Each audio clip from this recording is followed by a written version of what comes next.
Hello, everyone, and thank you for being here. My name is Zoe Cinel. I'm the curator at the Rochester Art Center, and I'm also part of CarryOn Homes, who's the artistic collective that curated the show. Just a little bit of housekeeping. Let's try to keep muted during the talk, and then if you have questions, you can type them in the chat. There will be a moment, there will be time after a couple of questions from me to Eynas and Jaafar to ask whatever you want to the artist and storyteller. And then this talk is being recorded, so hopefully it's okay. And if you have concerns about that, you can email me and I'll type my email in the chat.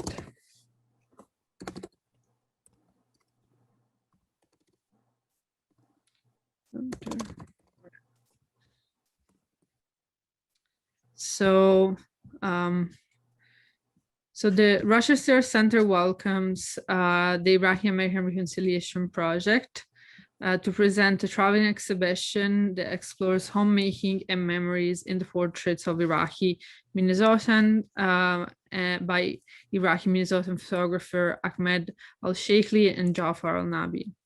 The show again is curated by CarryOn Homes, that's composed of by Peng Wu, Shun Jie Yong, and I. The portraits and story featured in Home of Memories give us a complex and intimate portrayal of what home was, is, and what it can be. This show is part of the Iraqi Voices, which is a collaborative arts and storytelling lab run by the IRP that pairs Iraqi Minnesotans with professional artists to share stories through an artistic platform. And then the Iraqi American Reconciliation Project is a nonprofit founded in 2007 that fosters conversation, learning, and compassionate action. In response to the hits of sanctions, war, and occupation, IRP engages Iraqis and Americans in the arts, personal and professional exchanges, and humanitarian invitations in an effort to promote cultural understanding and reconciliation. We're here today with one of the artists, Jaafar Alnabi, and one of the storyteller, which is also his sister, Eynas Alnabi. Just quickly, Jaafar is a multidisciplinary artist with a focus on filmmaking and visual effects. He's a 2016 graduate from the Minneapolis College of Art and Design in the filmmaking BFA program. He moved to Minnesota in 1996, and now he's based in New York City, working between New York City and Minneapolis. So welcome, Jaafar. And we're also here with Eynas, and she's born in Iraq. She left Iraq when she was 4 years old and arrived in the States in 1996. After a year in California, she moved to Minnesota, and she's currently still living here. She studied at St. Catherine University, beginning with psychology, and then moved to the business department. And she has a BA in medical business administration. She's the mother of two sons. She's the mother of two kids, a boy of 15 years and a girl of 11. Thanks again for taking the time to be with us today and sharing more about your story and process. I have just a couple of questions for each one of you, and then hopefully we get some questions or conversations with the audience. The first question is for Jaafar. So what was your experience in taking a portrait and interviewing storytellers for this project, Home of Memories, and in particularly taking a picture of your sister and hearing more of her story? Just wonder if this experience kind of revealed a new part of your family history and brought you closer to each other. Yeah, so my experience with this project was very fun. It was a nice experience. It was challenging also trying to figure out the best way to photograph each person and trying to photograph their personalities as well as photograph them in a way that I see them, as well as something that's close to my style and the way I like to photograph people. So it was a nice challenge to try to break out of my comfort zone, and as well as like the subject's comfort zone to kind of like merge in the middle. Um, and I think, I mean, photographing my sister was pretty easy. It was, you know, a lot more relaxed because I can like direct her, and I don't have to be as nice to my subject than like photographing a beer. Sorry, New York sounds. Um, versus like photographing somebody else who I'm not as close with. And I would say it definitely brought us closer. I think since I'm not home all the time, that any kind of experiences that we share together makes us closer one way or another. So it definitely brought us closer. And it was actually my first time photographing my sister in that sense too, as well.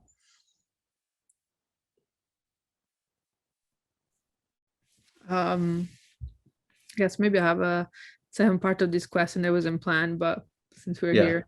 Um, so you said that it was easier to direct your sister. So maybe you want to tell us a little more about what it's your process of directing the other storytellers. Like there are things that, maybe culturally you have to be aware of.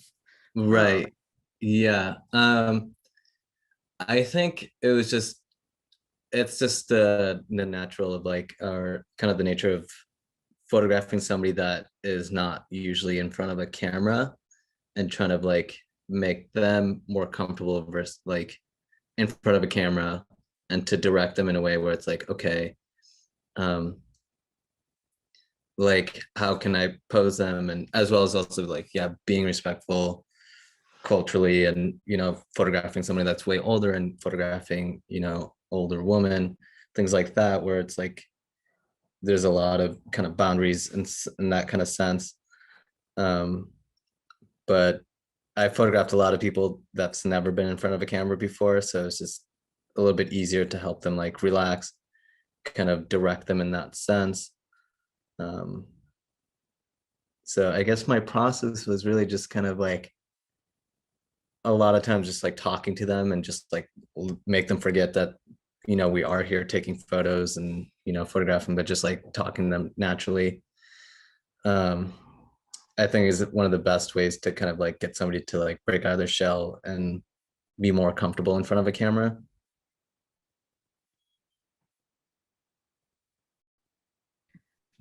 Thank you. Mhm.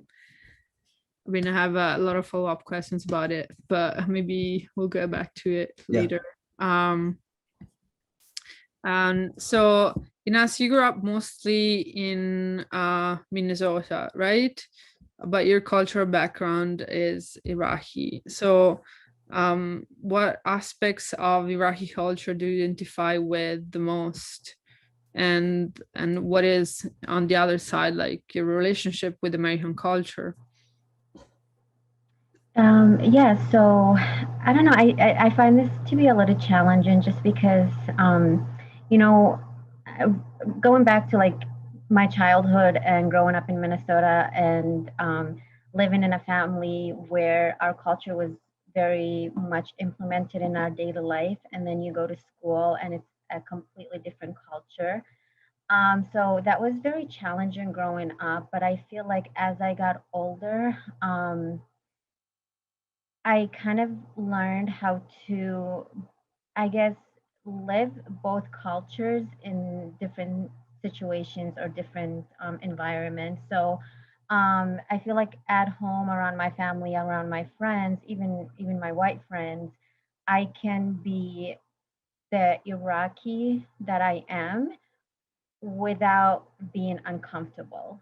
And then going to work and going to other events where I'm probably the only minority there, it's kind of hard because then you have to, I guess, live out the American culture that um, you have to present to the people.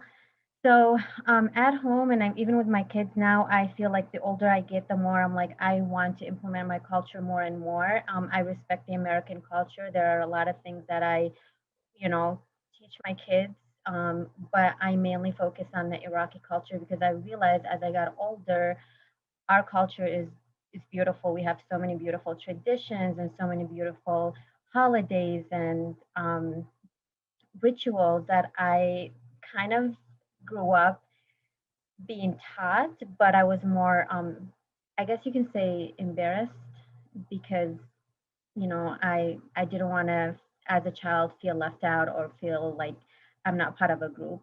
But now I try to implement that in my kids, and I feel like with today's society, it's a lot more different. Kids are exposed to more cultures and more diversity, and it's not a challenge for my kids as it was for me. But I'm kind of really glad that my family and my mom and dad kind of were very strict on us in the household. They kept the culture, the language, everything. I feel like if they didn't do that, we would have lost it.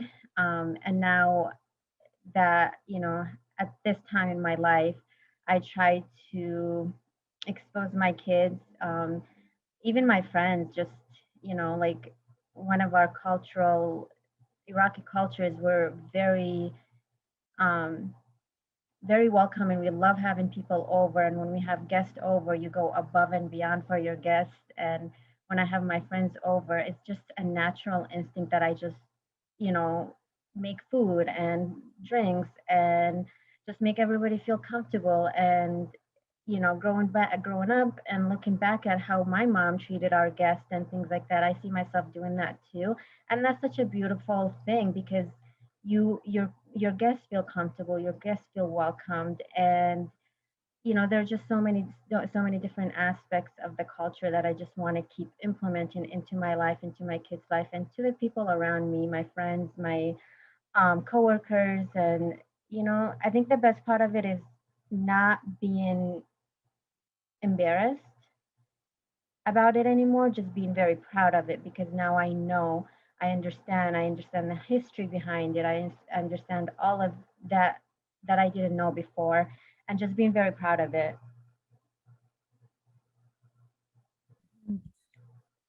That is very beautiful. I mean, I'm not Iraqi, I'm Italian, but I feel it's a connecting point, like of how like you have always guests and people around. Um um and I was wondering, like, what about American culture? Like, what aspect of American culture like you really embrace? Um, I guess I guess I would say being very outspoken. Um, I feel like and I'm not trying to say that in the Iraqi culture we're kind of not we're not allowed to speak our mind or express our opinions. That's not what I'm trying to say, but I feel like it is more in the American culture than it is in the Iraqi culture. So I feel like going to school here and growing up around different cultures and everything, just being able to speak my mind and not be afraid or embarrassed or scared about what others might think or how others might perceive me. So I guess that's kind of one thing. But I mean, I don't know. There's just a lot of the American culture that I respect. I just don't see myself implemented it into my life. If that makes sense. Yeah. I guess because I just learned more and more about my culture as I got older and our traditions, and I value them more now than I did before. And I just want to keep implementing that into our life and into our family dynamic. Thank you. I guess I will ask you more about this later. But let's go back to Jaafar. So, and what about your background being Iraqi American? Does it somehow reflect into your artistic practice and in the visuals that you create? And I had a message from the chat. Somebody is asking if you have some pictures to share about your work, if you have access to that. I think more so now that it's a lot more implemented in my work. I think, it's just around when I started at MCAT too, is when I started kind of like implementing those elements and kind of cultural elements into my work. But I think more so now it's completely shifted to focusing entirely on that. So, I mean, like my visual effects work is not entirely, that's kind of just more so, television work and movie work. So it's kind of doing what I need to do for that. But personally, I think most of like my writing is now focusing on Muslim or Arab characters or Iraqi characters. And visually, I think I'm kind of still exploring a lot of different ideas and kind of visual references. But I think for me going forward too, it's almost entirely going to be pulling in Iraqi cultural elements, not just Iraqi elements too, but also kind of like just kind of the whole MENA region. And I guess, hold on, let me pull up, I can go to my website. 1 second. How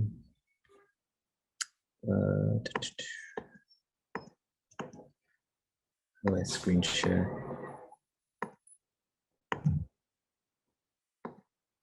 Can you guys see that? Okay. So this is a recent portrait I took actually last summer on expired 120 medium format film. So a lot of things are moving towards that kind of direction. And let me see. And there is these. And these are portraits I took of my parents as well. So kind of just like mixing like different, I don't want to say like entirely just like Western elements versus like and Eastern elements. I think it's kind of just overdone in a lot of situations, or very obvious, like this duality of cultures. So it's me and my parents. This was actually part of the exhibition, my sister right here, one of my mom. So it's kind of, I want to continue exploring these kind of elements, it's probably my favorite photo of my dad. So yeah, I think entirely my work will probably from now on probably just shift to bringing in like culturally elements into my work. And like as a follow-up, growing up, did you have did you have aesthetics or visuals that were kind of inspirational for you, that you could see yourself represented in, the complexity of like, growing up with more than one cultural background, right? I guess, I mean, for me growing up, I still am also very just into kind of like fantasy and sci-fi things. So that was kind of like what I was interested growing up. And the work I kind of made before all this was within that realm. And I still think about ways that I can still do kind of these sci-fi or fantasy type work while also introducing, cultural aesthetics and images and things like that. So kind of just like also think of like things like Dune, where it's this kind of like sci-fi Arabic futurism, where it's all inspired by kind of oil crisis in the Middle East and, Islamic storytelling, things like that.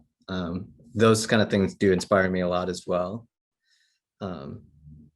So yeah, I would say that kind of was a lot of my inspiration growing up too. Not Dune specifically, but just kind of world building and, you know, sci-fi fantasy building.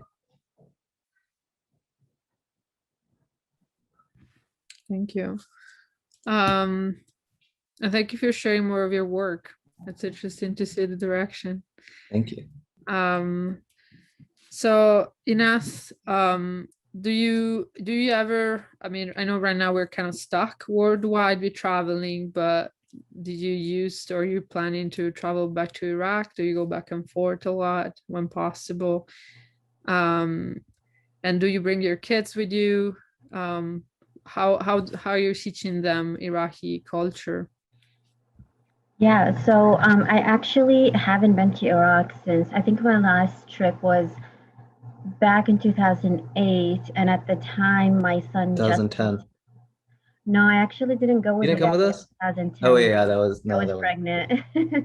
So my last trip was in 2008, and my son was 2, and he did go with me on that trip. And my family did. I think everyone went in 2010 in that winter, except I didn't because I was I think it was in the 7 months summer. pregnant, so I couldn't make it. And it was so my first trip ever to Iraq after leaving was in 2003, right at the end of the war, when they captured Saddam, and he was basically, I think, was in trial, and that was my first time ever going back to Iraq since we left in 1990, and that was a really, really amazing experience in so many ways, because you hear about Iraq and you hear all these stories, and you know, and then to be able to just go and see all of that and see the family that I never got to see growing up. And so that was my first trip. And then 2008 was absolutely amazing. I think the only issue with that was we went in July and it was unbearably hot. But I definitely want to go back. I kind of been waiting until my kids are older, and just because I want them to, when we go, to really understand and appreciate what they will see. I kind of have a trip planner in a way where how I want that trip to be, because I want to be able to show my kids and myself some of the amazing cities and history and culture in Iraq. And I show my kids all the time. I show them pictures, videos. I mean, we have a lot of. I follow a few people on Instagram that travel back and take some amazing videos and pictures. And um, my kids seeing that, they're just like, oh, when can we go? We really want to go. We want to see that. We want to go to the mountains. We want to go to the palm tree forest and all of that. So it's definitely in you know, in the future. I hope that when things kind of settle down in with COVID and things like that, I'd be able to take the kids and to see Iraq, because I know since 2008 so much has changed and a lot of things have gotten better. So to be able to just to see how much they rebuilt the country after the war in that time frame would be really nice. And there's just so much history that I want to. And we're from the south of Iraq, and a lot of the Iraqi history is in the south. So I just want to be able to explore that and see that in person. Our parents go every year. Yeah.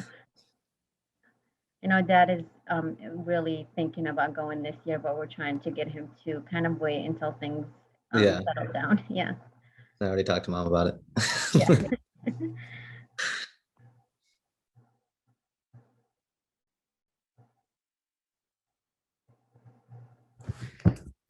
I guess I have one last question for you, and then everybody can feel free to like jump in. We're a small group, so please feel free to unmute and ask questions. If you're shy, type them in the chat. So you talked about like the change, like going back to a country after so many years, how it's changed, right? It's interesting.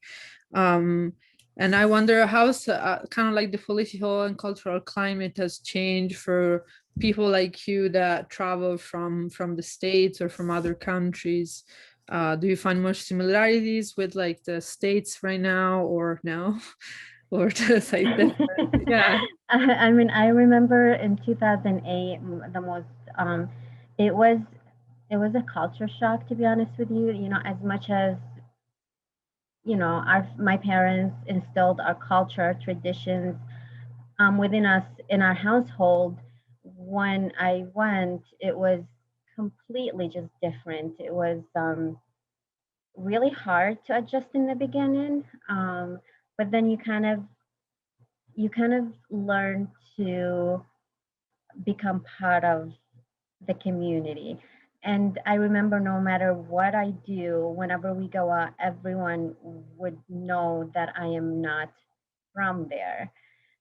So if I go shopping, they always increase the price a little bit, and it's because they know I'm not from there. And even if I say no, I'm Iraqi, I'm from there, they say, yeah, you're Iraqi, but you've never grew up here.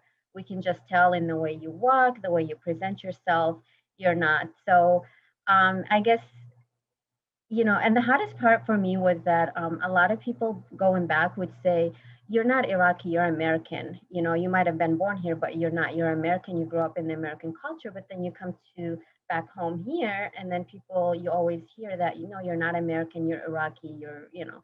So it was kind of that struggle, because no matter where you go, they don't, I guess, accept you. Um, but it was a complete culture change, and I guess I wasn't prepared back then, but I know now that when I do go back, I am more mentally prepared for that trip, and how to, I guess, fit into the culture a little more. Do you have like tips for your kids? Like, do you have advice that you would like tell your daughter or your son, like how to behave or something, or things not to do? I speak Arabic is my main thing. Like, let's not speak English over there because, you know, they can tell that we're not from there. I think the other thing, and it's really important, and I know Jafar knows this. In our culture, it's really important to show respect to the elderly and to anybody around you. So I guess it's always, and I try to instill that in my kids. I mean, no matter what, wherever we're at. So I know for a fact that when we do go, like, that's something that I would have to remind my kids to, you know, you're the first one that will have to say, you know, hello. You have to get up when somebody older than you walks in, give them the seat, whatever. So it's things like that that I would just have to remind my kids. Even though this is kind of part of how I'm raising them, but it's just a little reminder that it might be just a little different over there, because um it's expected more back home than it is here, I guess, in a way. But yeah, I think the main thing would be like really getting my kids to improve on their Arabic, because I would rather have them speak Arabic at all times over there and limit their English use. So, and that's a challenge, but I hope that, you know, we can do that. Where do you have your kids learning Arabic? Are you teaching them, or do they go to like some school? Just at home, really, just like the conversations between us, and you know, it, it's challenging because my kids are so used to English. English is really easy, and you know, um, they tend to just jump to asking questions in English, or if they want something, they just say it in English. But I more like, sometimes I just look at them and it's like, okay, so how do you say that in Arabic? And sometimes I'm just like, you know, I just feel like I want to give up on it, because it's a daily struggle. But you know, especially around my mom and dad, they have no choice but to speak Arabic, so that's kind of helpful. Yeah. If there's any questions, uh, please jump in. If not, I'll just keep asking things.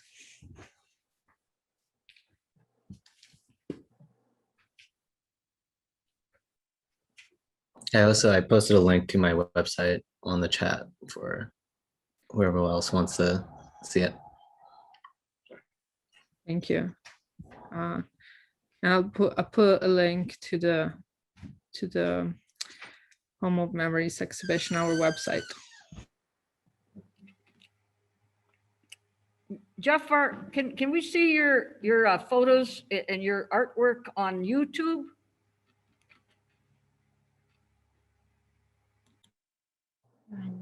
On my website, you could find links to my videos in the chat. I don't have my Facebook is only a personal Facebook, so I don't really post a whole lot of my work on there. But I'm on Instagram as well as my website. I use Vimeo. I don't use YouTube, but you can see my videos on Vimeo, which are all on my website as well. I don't think most of my photos. I think I took a lot of my work down from Facebook, but you can, if you Google my name too, Thank you you. can find lots of stuff. Thanks a lot. No problem.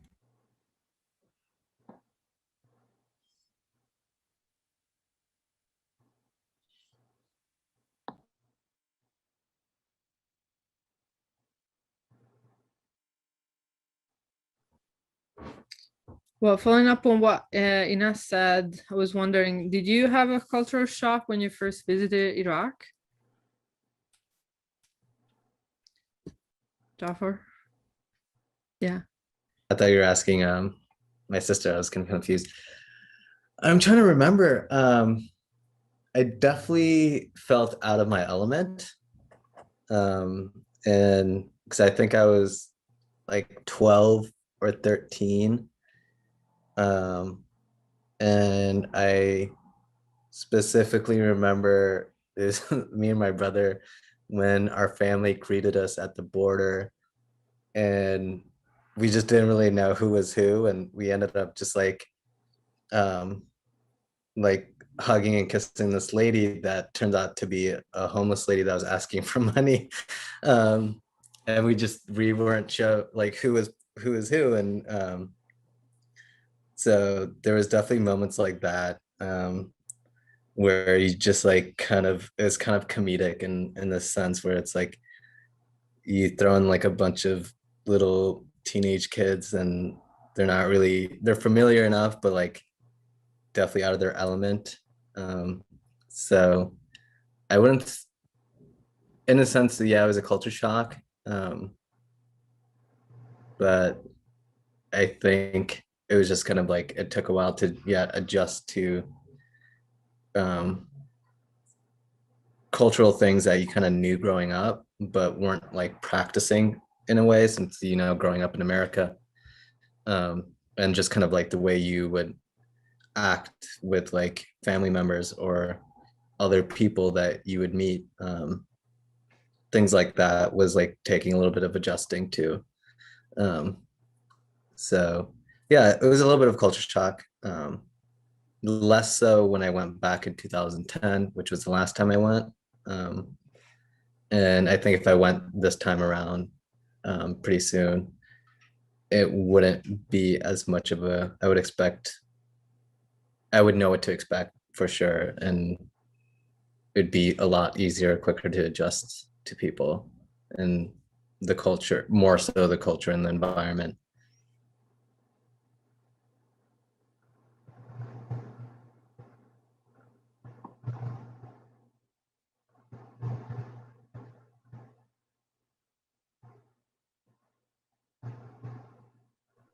And for for both of you, how much of Iraqi culture can you find in Minnesota or in New York now that you've lived there? Where is this culture? Like, where do you Yeah. find things? And unfortunately, in Minnesota, there isn't as much. I mean, for example, if you go to Michigan, they have a huge Iraqi community there. I mean, you'll see it once you kind of get to that Dearborn area. You almost feel like you are in Iraq in a sense. In Minnesota, the Iraqi community is definitely growing compared to like when we were growing up. It was such a small community. I think there was about 15 families total.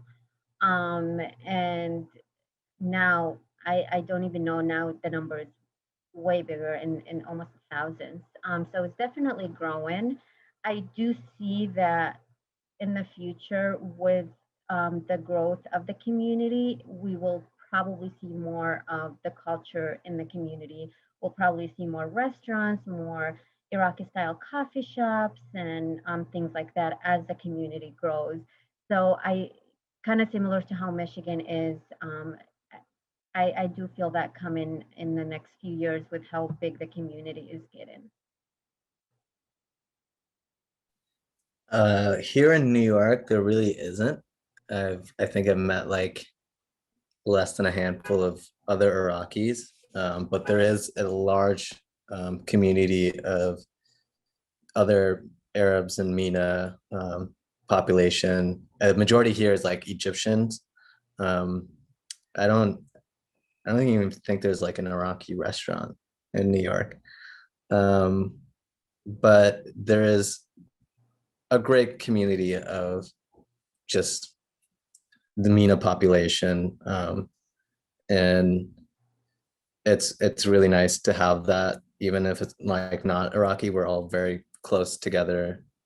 We still have a lot of the same cultural ideologies and things like that. So it's not very different. Other than like dialects, that's like the only major difference that I often find with like other people I meet around here. But other than that, I mean, yeah, it's a great large community of Arabs of all kind here. And I think similar to Minnesota, we have a big Arab community, Palestinians, Syrians, even Afghanistan, like a big community, Afghanistan community.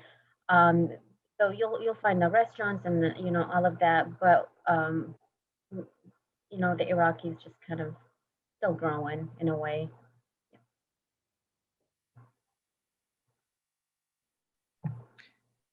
What is like a distinctive feature of Iraqi culture, maybe, and also food that you say? It's like, let's say initially, if you're allergic to tomato, you basically are not gonna eat anything. If you don't eat cheese, again, if you don't like pasta, basically you starve, right? So what are the things?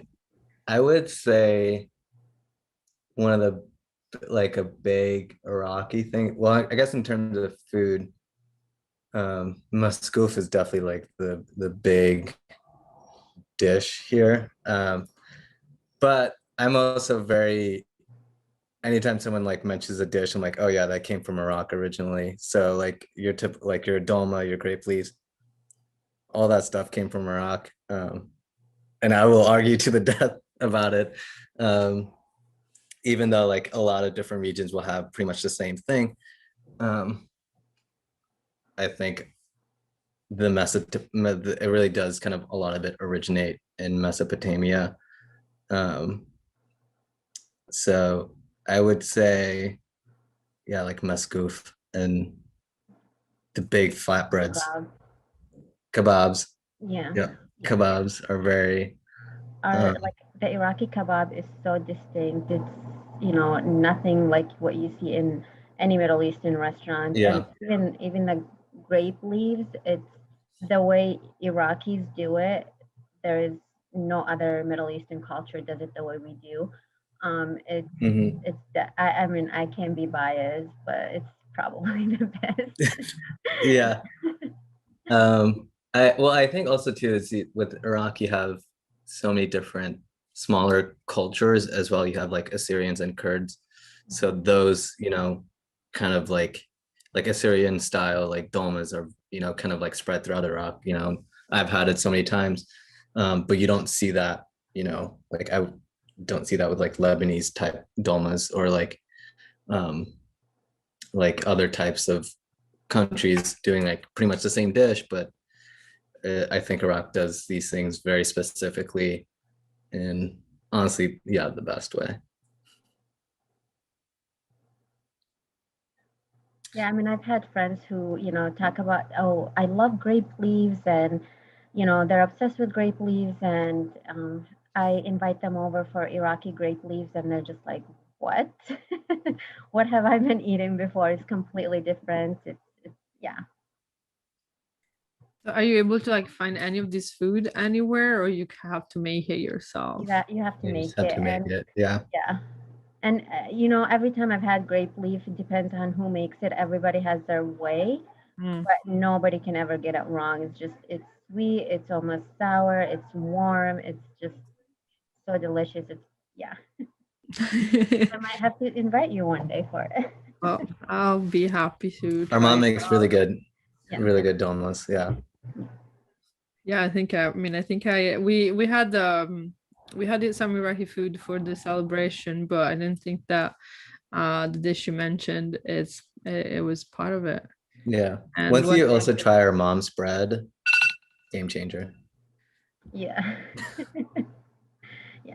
My mom makes bread from scratch, Yeah. Iraqi bread, and Iraqi bread is very different from pita bread or any other bread. And I remember we had a neighbor who can smell the bread as my mom is making it, and she would just like wait by her window because she knows my mom is gonna bring her some bread, and she just You can knows like smell I the smelled entire it. block I knew smells my like bread it. was coming. was it like it was another Iraqi neighbor, or was like some No, other, No, she she was was an like no? just American. American. Yeah. Yeah, yeah. She And was she really learned to sad love the Iraqi bread. yeah, she was really sad when my She as parents well. moved from that house because my mom would always send her food whenever she makes like dolma or, you know, any traditional food or bread. She would just send some over to her, and she just loved it. So she was kind of really sad when my parents moved away. It's like, but they still stay in touch. So So she can get some food every once in a while. yeah, they Sounds, visited her a while back, and my mom took some bread. sounds like a very fortunate neighbor situation, right? Um, Yeah, yeah. so again, I'm just gonna keep asking things because I found it like just very interesting. And but if anybody wants to jump in, it's like feel free. And don't worry about interrupting or anything. Um, I was wondering if what is one of your favorite things about Iraq when you went and visited? Something that you wish it was a little closer to here, or that you could bring back? Um, honestly, is it's just the environment. It's very different. You know, I think being Iraqi and being Shia specifically from Iraq, we have some very holy mosques in Iraq that we have to go visit when we're in Iraq. And being in that environment is such a spiritual experience that you can't have here. So that's something that I wish was a little closer because you know it just feels different when you're there. And I have to say the food. I mean, as much as you know, my mom can make great food here, but you know the falafel in Iraq are out of this world. So There's every once nothing in like a while, I just smell it, I crave it. I'm like, "Oh," I tell my kids about it all the time. It's like the falafels back home, nobody can make. So for me, it's the desert. If that's kind of what I think I enjoy the most. Um, yeah, the like the natural landscape of everything, especially the south too. When you get into like a lot of the marshes and kind of like the like groves of trees and palm trees and things like that, it's just really beautiful. And then like northern Iraq too. We didn't get a chance to go, but just from like seeing videos and photos, it's just like beautiful snowy mountains and things like that.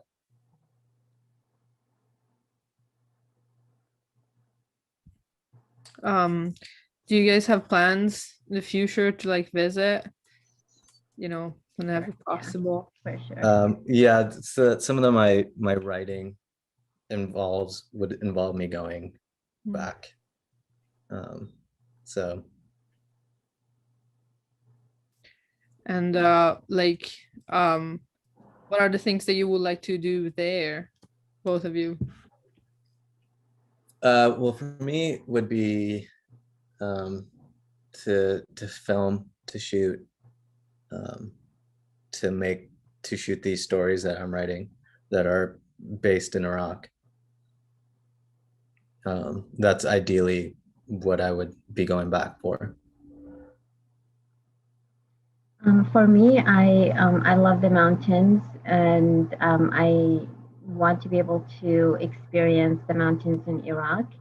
So that's kind of on my list that next time I do visit, it is definitely on the list. I kind of want to start out from the south, kind of do a road trip all the way up north, be able to explore some of the palm tree forest in the south, and just move my way up to the mountains up north in Iraq, and be able to hike and just see that, because they just look magnificent. So I just want to be able to see them in person. While you guys were talking, I actually realized I don't know, I really don't have any sense of what is the natural landscape in Iraq, right? So there's two rivers, the Tigris and the Euphrates, that kind of run through the country. Northern Iraq is very mountainous. It's very lush too, and it does snow up there. And the south, where we're from, is marshlands, and it's dried out due to like political conflicts, but kind of like the south part of the Euphrates is just kind of like sprawling marshes and trees. If I can probably pull up some photos, but it's a very like diverse landscape. I mean, it is very dry and most of it is desert, but like there's some sprockets of like very just unique places.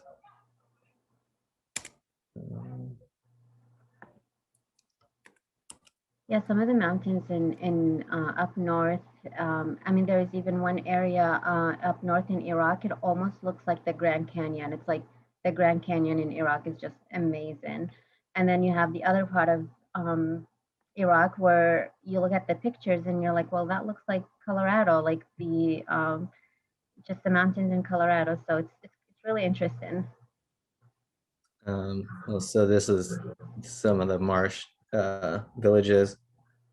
So it used to be, a lot of people would, just traverse through canoes and things like that. We're not like from this particular village or anything like that, but these were very familiar sites down south. And then, so it's very, beautiful, diverse landscapes. Right, it does look like that there's a lot of different things. Mm-hmm. Do you think that in your experience, this diversity of the landscape and the fact that it could be appealing for tourists, right? Like to go and see things like such beautiful landscape and this diversity, is it perceived in your experience like that Iraq, or is perceived in some other ways?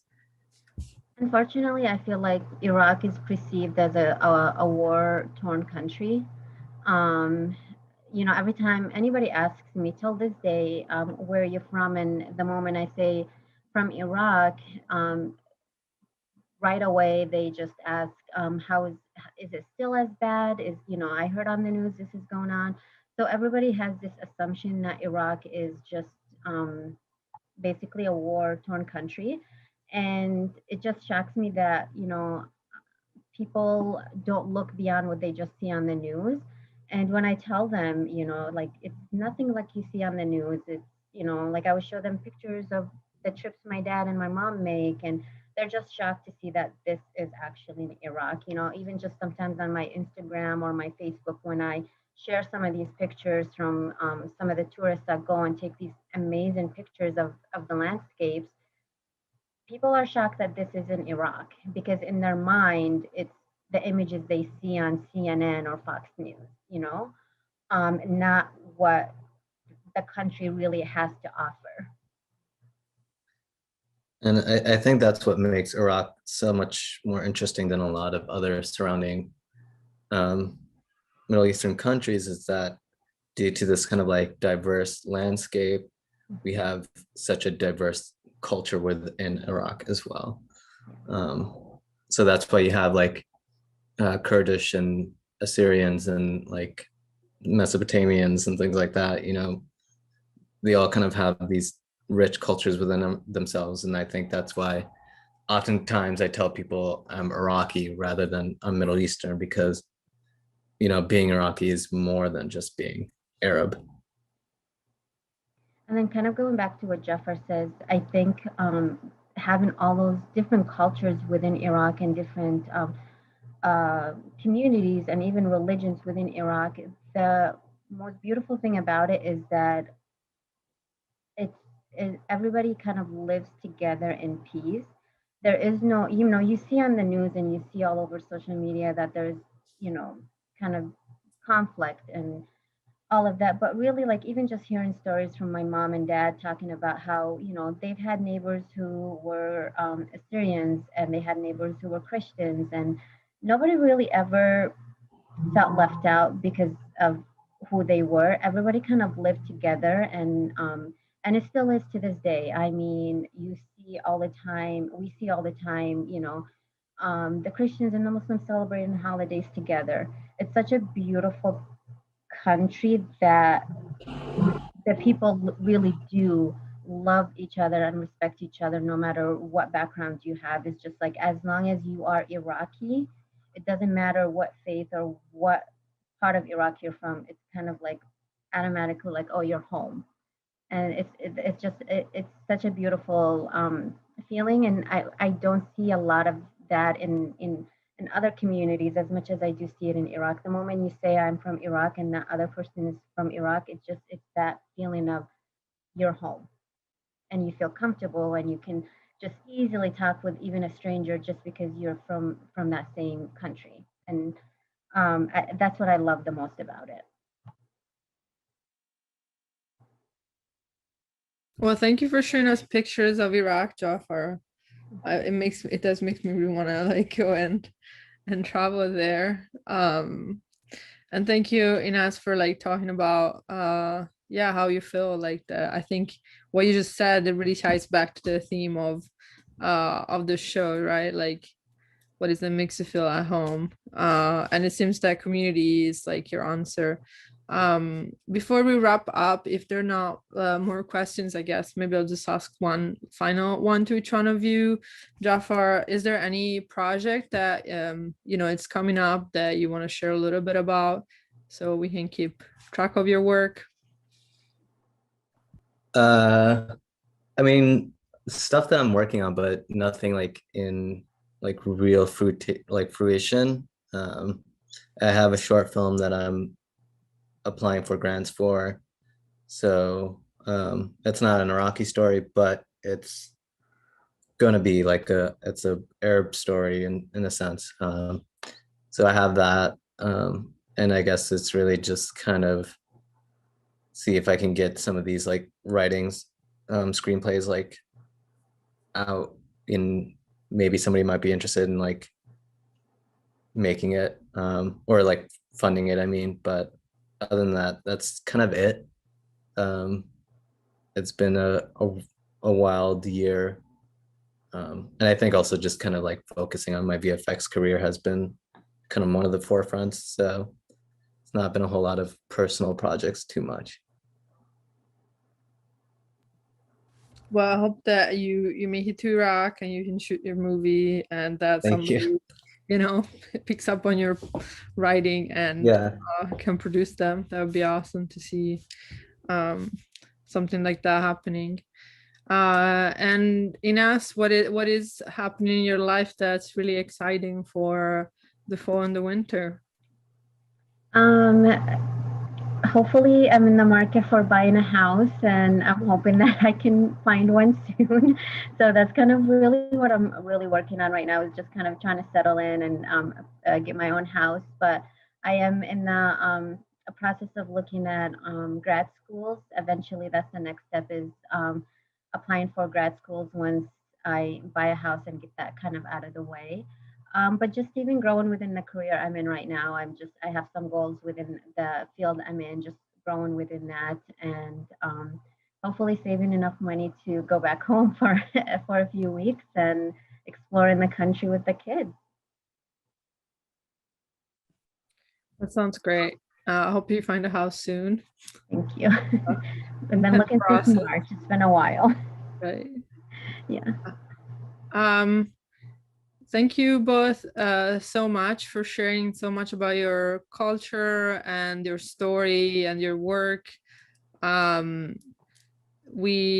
show is going to still be up. Home of Memories is still going to be up until August 31st, I believe, and then it's traveling to the Hennepin History Museum, opening on September 11th, with some community event that day, and September 18th, and then it will travel to St. Cloud and hopefully to Duluth in the next year or so.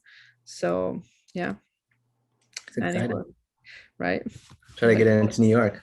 Yeah, covering the whole Minnesota. Yeah. Or Michigan. Let's go to Michigan. There's so many people. It would probably be very popular in Michigan. There's a huge population of Iraqis there, so I think it would Be a hit. be fitting. Yeah. And Michigan's not that different than Minnesota, so it's Is it cold? Yeah. Yeah. Cold and miserable. Well, thank you again. I hope you have No a really problem. good evening, and thanks to the Art Thank you. Center for hosting this space, and ERP for organizing everything, and for everybody who was here with us tonight. Thank you. Thank you. Bye bye. Bye.